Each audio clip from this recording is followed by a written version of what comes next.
తెలుగు రాష్ట్రాలకు సంబంధించి చాలామంది పేరెంట్స్ అక్కడికి వెళ్ళడం మేజర్ ఒకటి. విజిటింగ్ వీసా పైన వెళ్ళే వాళ్ళు కొంతమంది. అది కాకుండా అక్కడ మన వాళ్ళు రకరకాల ఆర్గనైజేషన్స్ పేరుతో ఇన్విటేషన్స్ ఇచ్చి పిలుస్తూ ఉంటారు. లైక్ తానా ఇంకా చాలా చాలా. సో ఆ ఇన్విటేషన్స్ని యాక్సెప్ట్ చేస్తారా ఇప్పుడు? ఇన్విటేషన్స్ యాక్సెప్ట్ చేస్తారు. ఎందుకంటే ఇటువంటి ఇన్స్టెంట్ తానా కానీ ఆట కానీ వీళ్ళు పెద్ద పెద్ద ఇన్స్టిట్యూట్ అయితే కదా, వాళ్ళకు కొద్ది బిజినెస్ పీపుల్ కూడా చాలా మంది వస్తారు. జ్యువెలరీ స్టోర్స్ వాళ్ళు వస్తారు, తర్వాత ఈ బట్టలు అమ్మటోళ్ళు, చీరలు అమ్మటోళ్ళు వస్తారు, Politicians వస్తారు. వాళ్ళందరూ వస్తూ ఉంటారు కదా. ఆ తర్వాత ఈ రియల్ ఎస్టేట్ ప్రమోషన్ వాళ్ళు వస్తారు.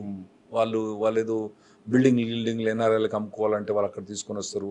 అటువంటి వాళ్ళందరూ చాలా మంది వస్తారండి. వచ్చి వాళ్ళ బిజినెస్ ప్రమోట్ చేసుకొని పోవచ్చు. అవన్నీ బిజినెస్ వీసా కింద వాళ్ళకి అటువంటి ప్రొవిజన్స్ అన్ని అలౌడ్. సో అటువంటి ఈవెంట్స్ నిర్వహిస్తున్నప్పుడు ఎంతమందికి విజిటింగ్ వీసాలు ఇవ్వాలి అనేది కూడా అమెరికన్ గవర్నమెంట్ డెసిషన్ తీసుకోవాలి. గవర్నమెంట్ దాకా అంత పై లెవెల్ దాకా ఉండదండి. ఇక్కడ ఇప్పుడు first invitation thousands of members invite చేస్తున్నారు. ఇన్వైట్ చేసే ఉందండి, ఎవడనడి ఇన్విటేషన్ పంపిస్తారు. ఇప్పుడు ఇన్వైట్ వాడు మీ ముఖం చూసి వీసా ఇచ్చుడు తప్పితే ఆ ఇన్విటేషన్ ముఖం చూపెట్టి మీ వీసా ఇవ్వడు ఎప్పుడు కూడా. మీరు అనుకుంటారు ఓ తానా నుంచి వస్తే మీకు కంపల్సరీ వీసా వస్తుందని, అట్లా ఏమి ఉండదు. కాకపోతే ఏంటంటే ఇప్పుడు అతను ఆల్రెడీ ఇప్పుడు for example real estate business ఉన్నాడు, వాడు ఒక సీనియర్ మేనేజర్ ఉన్నాడు. సీనియర్ మేనేజర్ ఎన్ని నుంచి పనిచేస్తాడు, 6 ఏళ్ళ నుంచి లెట్సే మై హోమ్కో లేదా అంటే హాల్ మార్కో ఈ కంపెనీకో ఆ కంపెనీకో పనిచేస్తాడు. ఓకే పనిచేస్తా అంటే ఓకే వీడు అక్కడ పోయి ఏం చేస్తాడు, వాళ్ళ ఒక రియల్ ఎస్టేట్ అమ్ముకొని వెనక్కి వచ్చేస్తాడు. ఈజ్ ఇట్ జెన్యున్ మనకి ఇస్తాడు. అంతేగాని వీడు ఇప్పుడే మన ఆర్పిరాల నుంచి వచ్చిండు అనుకోండి, ఇప్పుడే దిగి అసలు ఎక్కడ ఏం పని చేయకుండా నేను పోయి అక్కడ పోయి నా రియల్ ఎస్టేట్ ప్రమోట్ చేసుకుంటా, నా ఉండే 2 ఎకరాలు నేను అమ్ముతా, లేదా అంటే నా మై హోమ్ నాదే, ఈ రాజపుష్ప నాదే అని చెప్పి అనుకోండి, నమ్ముతాడా? నమ్మడు. వాళ్ళకి రిజెక్ట్ అవుతా. అంటే ఇప్పుడు నార్మల్గా మై హోమ్ రాజపుష్ప అటువంటి కంపెనీలో ఎగ్జిక్యూటివ్ పనిచేసిండు అనుకోండి, ఇదివరకు వాడు ఆ కంట్రీ ఈ కంట్రీకి పోయి వచ్చిండు అనుకోండి, వాడికి ఇచ్చేస్తారు వాళ్ళు. సో ఇది ఒకటి ఉంటుందా సార్, అతని వీసా ఇస్తున్న సందర్భంలో అతను ఇతర దేశాలకు వెళ్ళి వచ్చిండా లేదా చూస్తారండి. అది అడ్వాంటేజా? అడ్వాంటేజ్ చూస్తారండి. ఎందుకంటే అతని ప్రొఫైల్ అన్నది తెలవడం కష్టం, వాళ్ళ దగ్గర టైం ఉండదు అంత. ఇప్పుడు వచ్చి ఏం చెప్తాను, నేను రాజును, నేను నాకన్నా లేనే లేదు, నేను తర్వాత మోదీ రాహుల్ గాంధీ తర్వాత నేనే అసలు వాళ్ళకన్నా నేనే గొప్ప అని నేను చెప్పొచ్చు. కానీ అక్కడ నమ్మాలంటే వాళ్ళకు అవన్నీ చెక్ చేసుకోవడానికి వాళ్ళకి కష్టమైంది. కష్టమైనప్పుడు ఏంటంటే ఇప్పుడు ఆల్రెడీ ఇతను వేరే కంట్రీస్ పోయించిన వీసా స్టాంపింగ్స్ ఆయన ఉంటాయి కదా, వాటిని చూసుకొని చెప్పొచ్చు అన్నట్టు. అరే నాయన వీడు అన్ని కంట్రీలు పోయించిండు కదా, యూరోప్ పోయించిండు, ఇటు పోయించిండు, అటు పోయించిండు, రెగ్యులర్ ట్రావెలర్ ఉంటారు. ఇప్పుడు దుబాయ్ కూడా పోయిండు, అక్కడ కూడా ఏవో ప్రొవిజన్ చేసి ఆడు కూడా ఏదో పోయి ఆమె ఇచ్చిన అంటాడు. ఓకే దుబాయ్ వీసా ఉందా లేదని చూస్తాను. రైట్ సార్, మీ నాలెడ్జ్కి వస్తుంది, మీకు చాలా మంది మీకు క్లయింట్స్ ఉన్నారు, చాలా మంది మీతో అప్రోచ్ అవ్వడం కోసం ప్రయత్నం చేస్తుంటారు, చాలా మంది అప్రోచ్ అవుతున్నారు.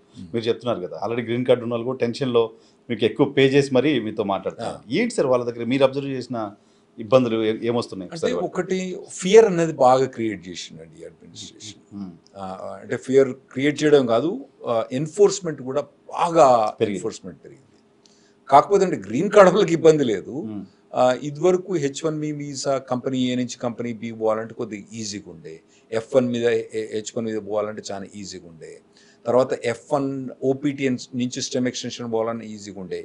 ఇవన్నీ కూడా ప్రతి ఒక్కటి కూడా హార్డ్ అయిపోయిందండి. నేషనల్ ఇంట్రెస్ట్ వేవర్ అంటారు, EB1A అంటారు, EB1C అంటారు, L1A అంటారు, L1B అంటారు. ఇవన్నీ ప్రతి ఒక్క ప్రొవిజన్ పాస్ట్ 2 months నుంచి ప్రతి ఒక్కటి కూడా స్ట్రిక్ట్ ఎన్ఫోర్స్మెంట్. ఒకటి అప్రూవల్ రావాలంటే కష్టమైపోతుంది. తర్వాత డినయల్ కొన్ని వేగ్ రీజన్స్, కొన్ని రీజన్స్ మేము లీగల్గా ఉండొచ్చు కానీ అవి ఉన్నాయని మాకు కూడా తెలియదు. ఒక చిన్న సింపుల్ ఎగ్జాంపుల్ చెప్తే, డ్రంక్ డ్రైవింగ్ అంటే స్టూడెంట్ వీసా నుంచి OPT నుంచి సిస్టమ్ ఎక్స్టెన్షన్. ఎప్పుడు కూడా ఏం చెప్పినా ఉంటే ఏ ఇబ్బంది ఏం లేదురా, నీకు స్టూడెంట్ నుంచి నీకు DUI అయిపోయిన తర్వాత నువ్వు OPT నుంచి స్టెమ్ ఎక్స్టెన్షన్ పోవచ్చు, తర్వాత నీకు H1B కూడా ఏం వద్దాలని చెప్పినాం. ఈ మధ్యలో డినైల్ వచ్చిన చక్కగా మాకు స్టెమ్ ఎక్స్టెన్షన్. ఇదేంద్రా అంటే ఆ ప్రొవిజన్లో ఏముందంటే స్టెమ్ ఎక్స్టెన్షన్ అన్నది USCIS ఆఫీసర్ డిస్క్రియేషన్ వాడుకొని వాడు స్టెమ్ ఎక్స్టెన్షన్ ఇవ్వచ్చు. నేను ఆ డిస్క్రియేషన్ వాడతలేనంటాడు వాడు.